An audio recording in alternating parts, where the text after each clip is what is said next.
So this is just a really quick video on the Huawei Mate SE or slash 7X, I guess you could call it, because the only real difference between this phone and the 7X is this one has 1 more gigabyte of RAM and double the storage of the 7X that we have here in the US.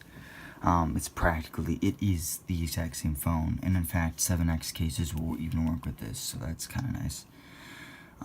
But it does have the Huawei branding, not the Honor branding. So this phone, I've had it for about 2 days, and honestly, it's a really good phone. This is $230 right now, US, and the retail is $250, so it might go up to $250 later on, but as of right now, it is $230.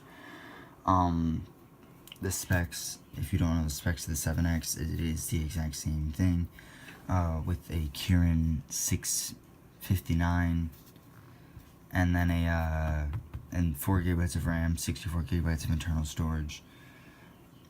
The cameras, because there are two. There's a 16 megapixel, I believe, and then a 2 megapixel one to enhance the photos. So whatever that means. This fingerprint scanner, which is very fast, it's extremely quick. So that's nice. Headphone jack, that's great. Micro USB. I mean, take it as you will. It's not USB Type-C, oh well. And a speaker that gets decently loud, but it's mediocre in quality. Buttons are really nice to press.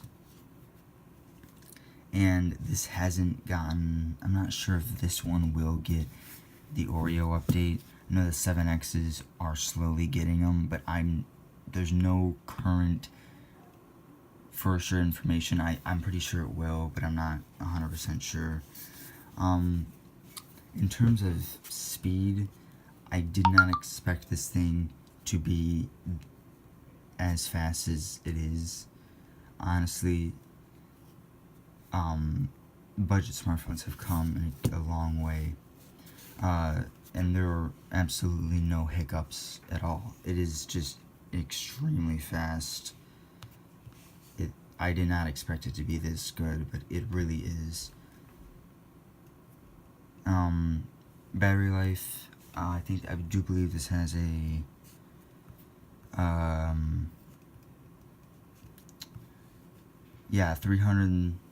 3,340 milliamp hours. So definitely enough to get you through like a day and a half, at least a day and a half, if not more. Everything's been really snappy, and honestly, a lot of people were talking about how EMUI was kind of iffy, but I actually really like this UI. It's very smooth. Like, all the animations are just really nice and thought out. Everything works really well, and I honestly really like the software, and hopefully it does get an update, but so far I'm really liking the software a lot.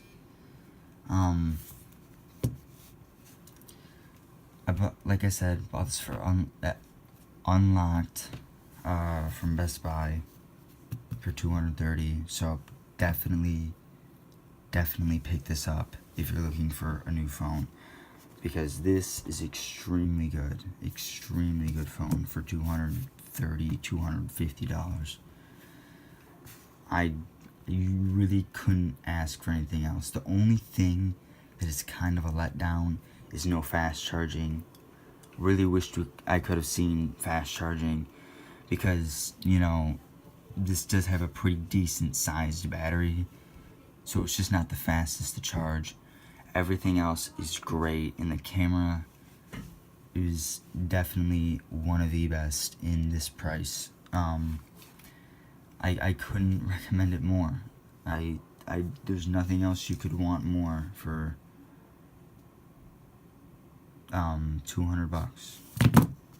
And this is definitely worth buying, paying the extra, at most $50 more. I would buy this rather than the 7X because I've heard that the 7X runs okay with 3 gigabytes of RAM, but it's not. It's kind of that 3 gigabytes of RAM is kind of holding back the Kirin processor in here. So I think 4 gigabytes is really that sweet spot. And like I said, I really just haven't had any problems like that. Didn't have to refresh. I mean, and as you can see down here, it says we're using 2.2, or yeah, we have 2.2 gigabytes of 4 gigabytes free. So and I mean, I've got a couple of apps here. It seems to hover around that 2 gigabyte mark, 2.5 at all times. So definitely worth the upgrade from the 7X. If you are torn between the 7X, and this, definitely get this instead of the 7X. It's definitely worth it.